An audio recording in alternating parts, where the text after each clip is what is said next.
Garcia, and to the mother of my children, my beautiful wife, Elizabeth. Lisa.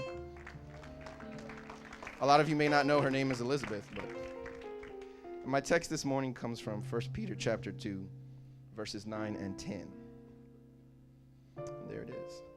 And I'll read, "But you are a chosen generation, a royal priesthood, a holy nation, his own special people, that you may proclaim the praises of him who called you out of darkness into his marvelous light, who once were not a people, but are now the people of God, who had not obtained mercy, but now have obtained mercy."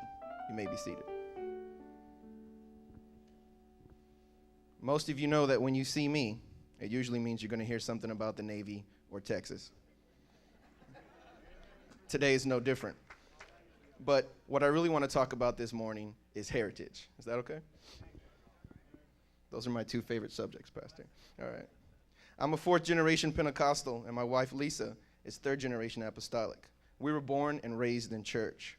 We slept under the pews when we were little kids. Lisa's dad is a pastor, and my mother was the Sunday school director at our church. We went to youth camp every summer, and we went to church every time the doors were open, every single time. I named my son after two great Pentecostal leaders, Nathaniel Urshan and James Kilgore. But none of that, even though that is a great heritage, none of that makes me and Lisa any more Pentecostal than anybody else. Because in the parable of the workers in the vineyard in Matthew chapter 20, Jesus describes how the workers who had been in the vineyard all day received the same reward as the workers who had only been there a little while.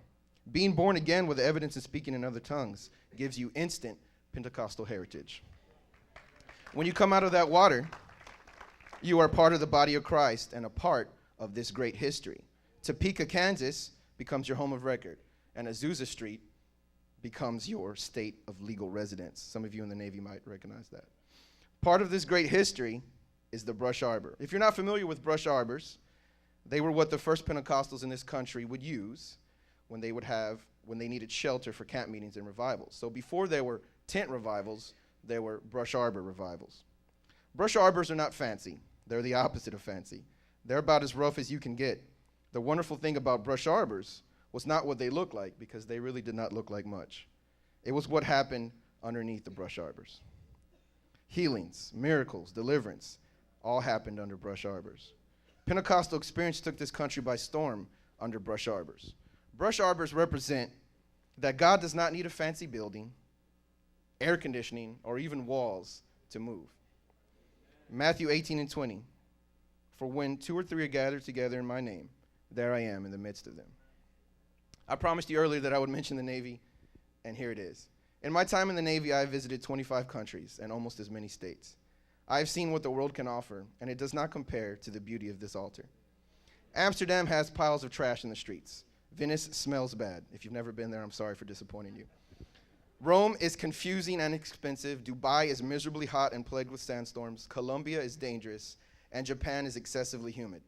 The only place in the world that measures up to the hype is Hawaii, which I'm sure the couple from last night are going to enjoy. But even in Hawaii, I have my life threatened when I walked into the wrong area of town. If you're not a local in Hawaii, you have to stay in the places where your non-locals belong, okay? Me and Lisa, we figured out that the hard way. We got on a bus, and the bus is not for non-locals. They told us to get off the bus, all right? So nothing in this world is nice enough or fancy enough to satisfy you. If you need proof of that, look at all your celebrities and all the craziness that they get involved in. Because money and fame, none of that can satisfy you. The only thing that can satisfy is this altar. So the brush arbor was enough. They didn't have fancy buildings. The old-time Pentecostals did not need Joel Osteen's converted basketball arena. They did not have fancy sound systems or immaculately robed choirs. All they had was some brush, and they just leaned it up against themselves. But brush is enough when you have God. Brush is enough when you have a full understanding of the Acts 2:38 message. So thank God for this beautiful building, and thank God for air conditioning during the summer.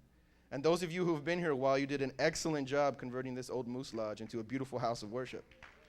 But the best thing about this church is not how beautiful it is, and even though it is beautiful. The best thing about this church is that the brush arbor revival spirit is still alive and well in Norfolk, Virginia, in Norfolk Apostolic Church. So the brush is enough.